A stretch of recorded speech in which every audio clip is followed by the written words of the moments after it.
The Western Pacific. 1945. The largest war in human history is grinding toward its end. And every single pound of cargo that crosses this ocean has to fight for its place on a ship. Ammunition, aviation fuel, blood plasma, men. And in the middle of the American fleet sits a vessel that carries none of it. She is a barge made of concrete. She has no guns, no torpedoes, and no business being anywhere near a war zone. She cannot even move on her own.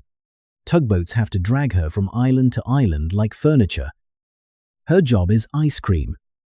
Below deck, machines churn out 10 gallons every 7 minutes. Her storage holds 2,000 gallons at a time, kept frozen in the tropical heat while kamikazes are falling out of the sky a few hundred miles away. The small ships of the fleet, the ones too cramped to carry freezers of their own, pull up alongside her the way cars pull up to a gas station, load up, and head back to the fight. The United States Navy spent $1 million to make her exist. That is 1945 money. Approved in the same year, the military was rationing steel, rubber, and copper wire. This was not a joke. And it was not some officer's pet project. The most serious logistics operation on the planet looked at the priorities of a world war and decided the dessert deserved its own ship. Here is the question. A frozen treat that was once so hard to make that only presidents could reliably eat it somehow ended up on the supply list of a global war. How? The answer starts 160 years earlier, with a problem that sounds almost stupid. How do you get ice in July? Summer. 1790. New York City is the capital of a government barely a year old. In a fine dining room, the President of the United States is eating a frozen dessert. Stop and think about what that sentence means. There is no freezer in this room. There is no freezer anywhere on Earth. There is no electricity, no refrigeration. Nothing but summer heat pressing against the windows. And George Washington is calmly spooning up something that should not exist in July. So where did the cold come from? It came from January. Every winter, crews walked out onto frozen ponds and rivers with saws and cut the ice into blocks. Hundreds of pounds each. They hauled the blocks back by sled and wagon and packed them into icehouses. Thick-walled pits and sheds insulated with straw and sawdust. And then they hoped. If the icehouse was built well, some of that winter survived until August. If it was built badly, your entire supply of cold ran down a drain in April. That was the price of admission just to begin. Because ice alone cannot make ice cream.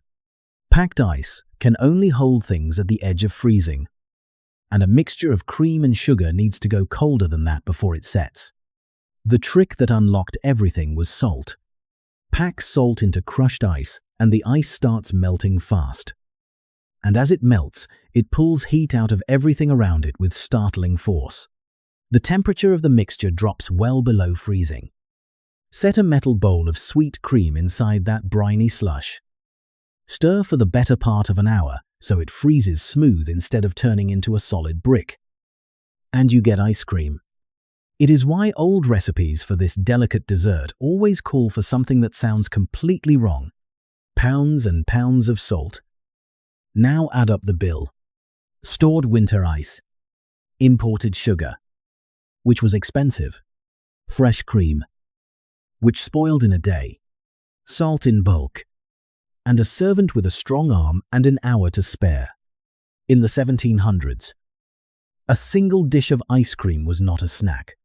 It was a small technological achievement, performed by hand, in defiance of the weather, which is exactly why the people eating it were the people you would guess.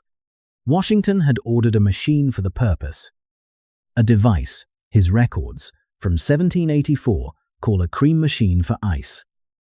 And his household served ice cream at official receptions, by one surviving merchant account. He spent around $200 on it in a single New York summer. Serious money in 1790. Thomas Jefferson loved the stuff so much that he wrote out his own vanilla recipe, probably in the 1780s after his years in France. And that piece of paper still exists today in the Library of Congress. 18 steps in the man's own handwriting, to be clear about what Jefferson did and did not do. Ice cream was already here before him. A dinner guest in Maryland described being served it as far back as 1744. And by 1777, a New York confectioner was advertising that he had it available almost every day. Jefferson did not invent ice cream, and he did not bring it to America. He was simply rich enough to have very good taste in very expensive desserts. And that was the whole story of ice cream in early America.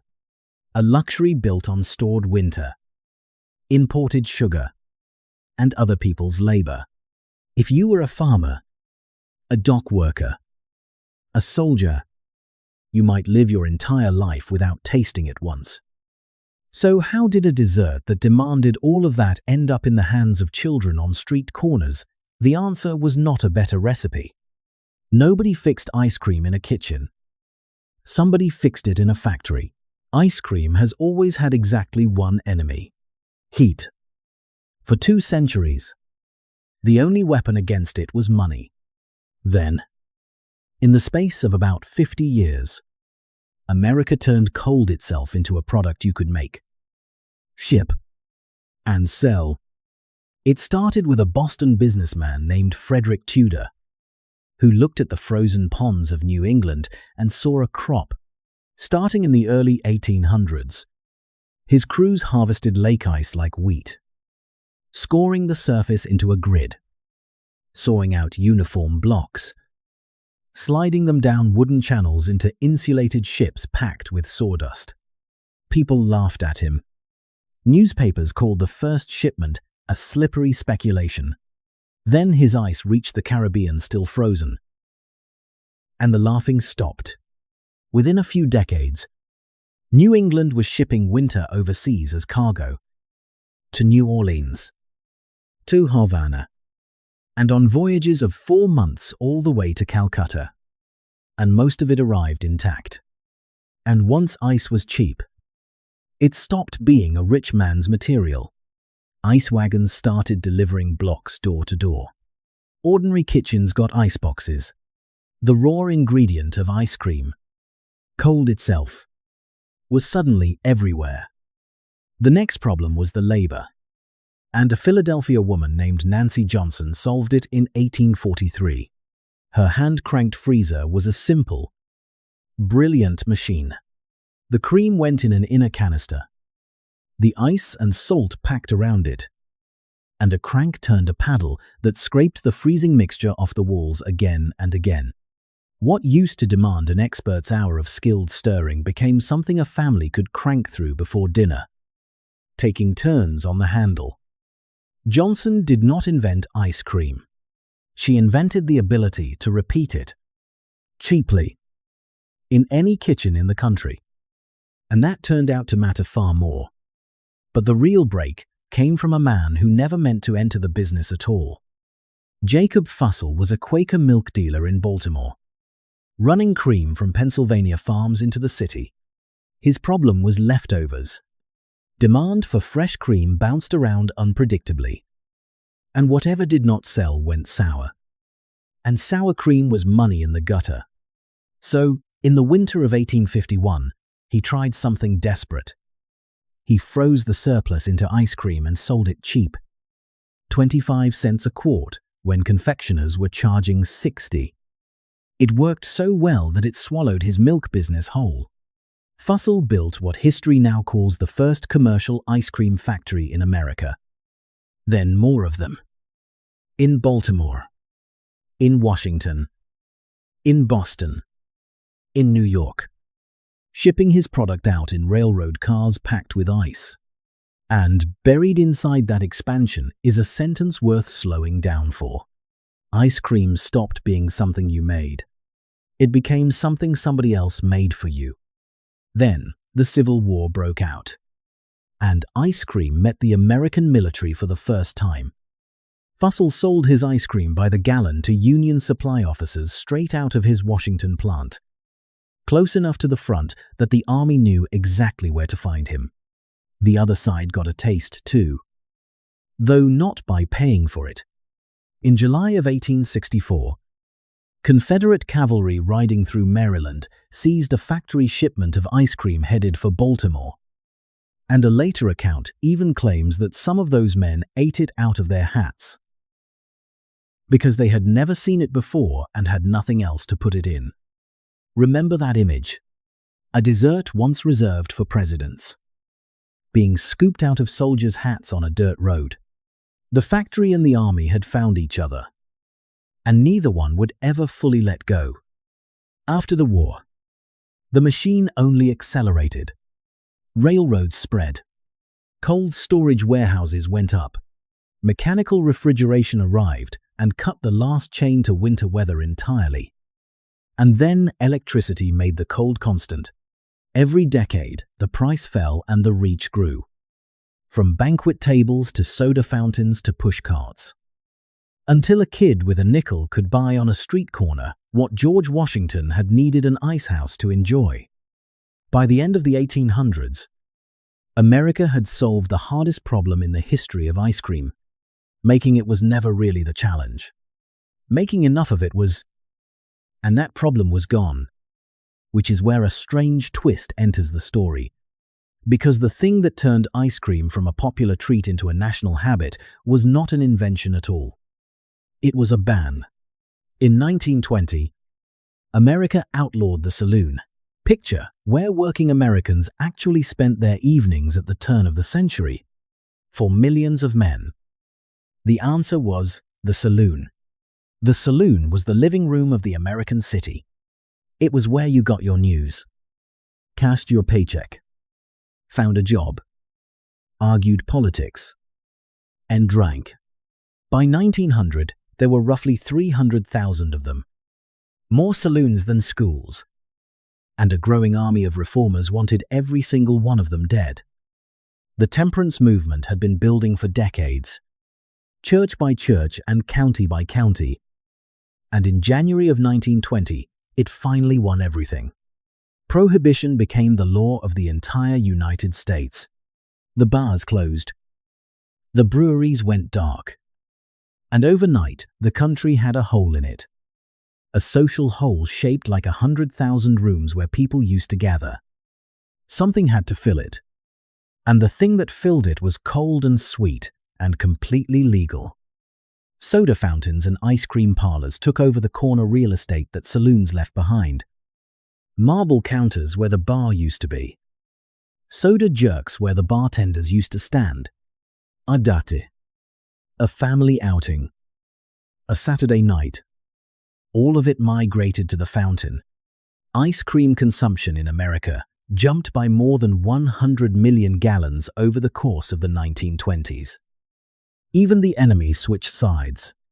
Breweries that could not sell beer looked at their equipment, their cold rooms, their delivery wagons, their ice, and realized they were already halfway to being ice cream plants. Yuengling, the oldest brewery in the country, opened a dairy and started selling ice cream right next to its silent brewhouse. Anheuser-Busch did the same. The companies that had supplied American drinking spent the 20s supplying American dessert. This is also the era that gave the ice cream sundae its famous origin story. The one about towns banning soda water on the Sabbath. So fountain owners served the ice cream with just the syrup and named it after Sunday. It is a great story. Historians still argue about whether it is true, and at least 3 towns claim to be the birthplace. So take it as legend rather than record. What nobody argues about is the bigger picture. By the end of the 20s, an entire generation of American kids was growing up with ice cream stitched into ordinary life. The reward after church. The first date. The corner fountain on a summer night. Hold on to that generation. Those exact kids have an appointment in about 15 years. in places like Guadalcanal and the Coral Sea. Because here is the part most people never hear. The United States military had already run this experiment 6 years before Prohibition ever hit the rest of the country. In 1914, the Secretary of the Navy issued General Order 99, banning alcohol aboard every ship and station in the fleet. Sailors were furious. Newspapers mocked the order without mercy, and one crew renamed a captured vessel the USS Piffle, which was the polite way of calling the whole thing nonsense. But the order stood, and on those dry ships, cut off from shore for months at a time, the sweetest thing left on board quietly took the throne. Ice cream became the sailors' drink.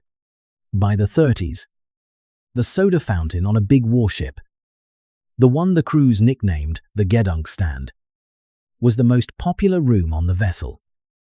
Then came December of 1941, and those ships sailed out to find the war.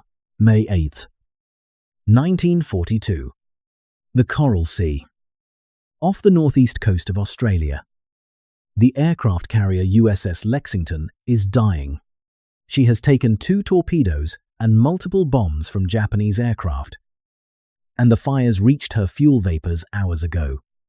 Explosions keep rolling through the ship from the inside out. At 5 in the afternoon, Captain Frederick Sherman gives the order every captain dreads: abandon ship.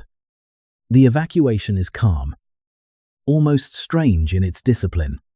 Men line up on the flight deck and wait their turn at the ropes, 65 feet above the water. And while they wait, in the middle of the smoke and the secondary explosions, sailors break into the ship's service store and the freezers below, and they eat the ice cream, all of it. Survivors described men scooping it into their steel helmets and licking them clean, then walking to the edge of the deck and going over the side into the Coral Sea. More than 2,700 of them survived the sinking, and the story of what they did in their final minutes aboard traveled through the entire fleet, into the newspapers back home, all the way to Washington. The Navy noticed. It did not take a psychologist to explain what was going on. Take a 19-year-old kid from Ohio, raised at a soda fountain in the driest decade in American history, put him on a steel ship in the tropics, where the temperature below decks passes 100 degrees, where the food comes from cans, where the days are equal parts boredom and terror. In that world, a bowl of ice cream is the only thing on the menu that tastes exactly like the life he left behind. The military did not need to write a study about morale, although eventually it did. The men were already voting with their helmets. Now look at what the other side of the Atlantic did with the same problem, because the contrast tells you everything. In September of 1942, Britain's Ministry of Food banned the manufacture of ice cream outright. The milk, the sugar, and the fuel were needed for foods with actual nutritional value, and dessert did not make the cut. The substitute the government pushed instead was a carrot on a stick. And British children spent the rest of the war learning to treat it as a sweet one war. 2 answers. Britain decided ice cream was a luxury the war could not afford. America decided it was part of what the war was for. And when the official supply chain could not deliver, American troops started building the machine themselves. Peleliu. In the fall of 1944. The island has just been taken at horrific cost. The fighting has moved on, and Marine Fighter Squadron VMF-122 is stuck there, flying routine strikes against cut-off Japanese garrisons that will not come up and fight. It is hot. There is no refrigeration, and there is nothing fresh to eat. The squadron commander, Major J. Hunter Reinberg, decides his men need ice cream, and since nobody is going to ship him any, he looks at his fighter planes. A Corsair climbing to high altitude passes through air far below zero. That is a freezer. The engine shakes the whole airframe the entire way. That is a churn. Reinberg has his mechanics cut open a belly drop tank and rig an ammunition can inside it. The waterproof kind built to hold 50 caliber machine gun belts. The mess sergeant fills the can with canned milk and cocoa powder. Then Reinberg takes off. Logs the flight in the official record as an oxygen system test. And spends half an hour circling over enemy-held islands at 33,000 feet. Making dessert. The first batch came back as cold chocolate soup. Because the tank sat too close to the engine heat, the Marines drank every drop anyway. So the crew moved the cans out under the wing panels, away from the engine, and doubled the load. Still not smooth enough. On the next version, the mechanics bolted small propellers to the cans. Little windmills that spun paddles inside as the plane flew, churning the mix in the freezing slipstream. That flight went into the logbook as a supercharger test. It came home carrying 10 gallons of chocolate ice cream, enough for more than 100 men, frozen and creamy at 300 knots. Word got around. The way word does. The colonel commanding the air group heard about it and sent Reinberg a message that was not exactly a reprimand. It said, "Tell him I am coming over tomorrow to get my ration." Pilots could improvise. The Navy could not. It had 2 million men scattered across the largest ocean on Earth. And the small ships that did most of the dirty work. The patrol craft, the escorts, the submarines, had no space for freezers and no way to make ice cream at all. A clever major could feed a squadron with a fighter plane. Nobody could feed a fleet that way. Which brought the whole 160-year story back to where it started. The original problem, the one from Chapter 1, had returned wearing a uniform. Once. The question was how to keep January alive until July. Now the question was how to keep ice cream alive across 8,000 miles of the Pacific Ocean. And America answered it the way America had learned to answer it a century before. Build a factory. This time, one that floats. By 1945, the demand had reached the top of the Navy. And the solution sounds like a joke until you hear the numbers. The Navy went to the Army and borrowed a barge. Not a warship. A barge. A huge floating box built of reinforced concrete. Because wartime steel was too precious to waste on something that would never fire a shot. Concrete barges were the cargo mules of the Pacific. And this one was about to get the strangest refit of the war. Engineers packed her with refrigeration machinery and ice cream equipment. And the conversion cost roughly $1 million. Nobody who signed the paperwork seems to have blinked. One honest note here.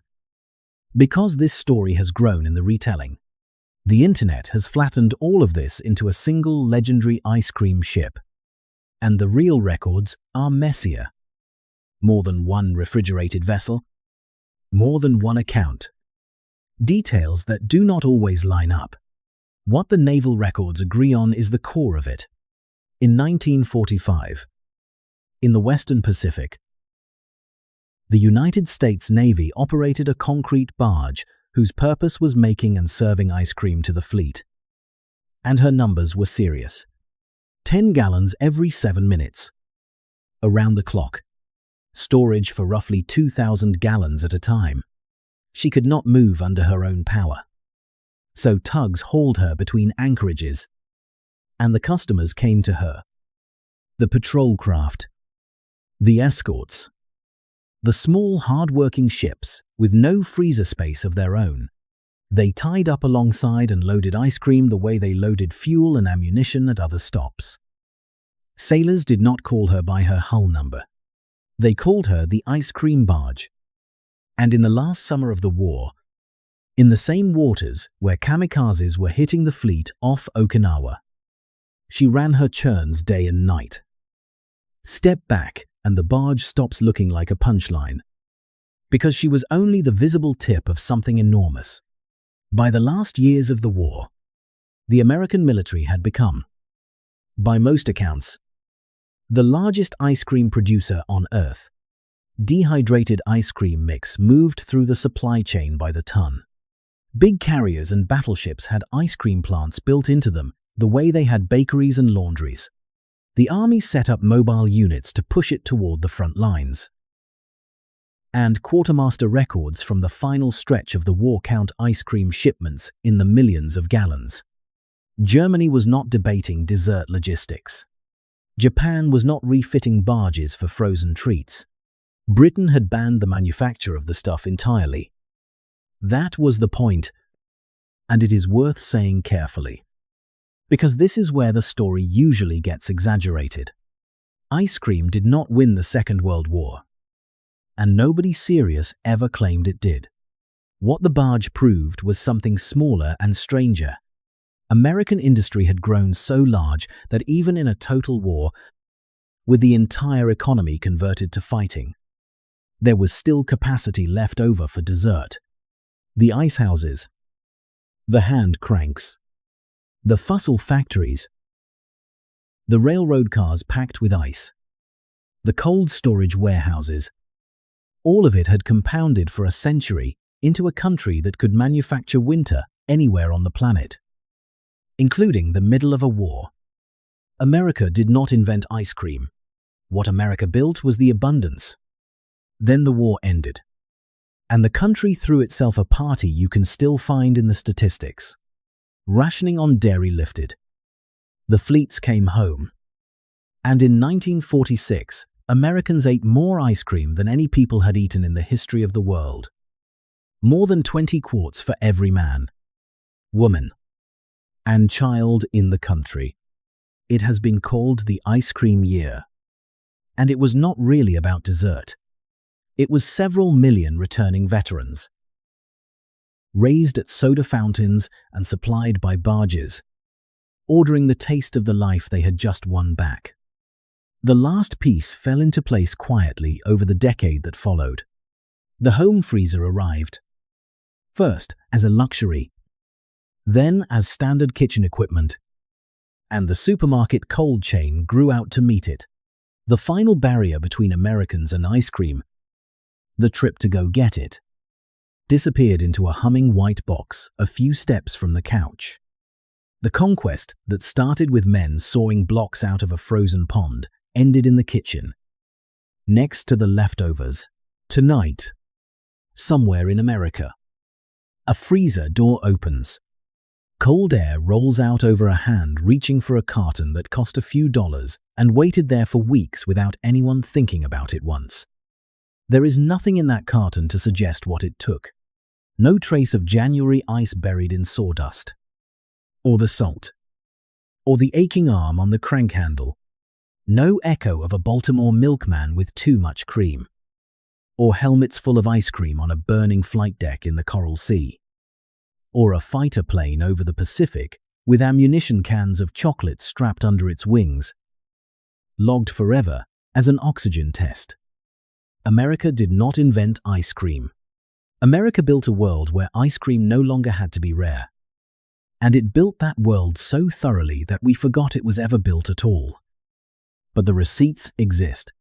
By 1945, this country had gotten so good at manufacturing cold that it carried its favorite dessert halfway around the world, straight into a war, and served it there by the gallon. The freezer door swings shut. The kitchen goes quiet. And somewhere in that quiet hum is a concrete barge, still churning. So here is what I want to know. What is your earliest ice cream memory? And who bought it for you? Tell me in the comments. Because somebody paid for that scoop long before you did.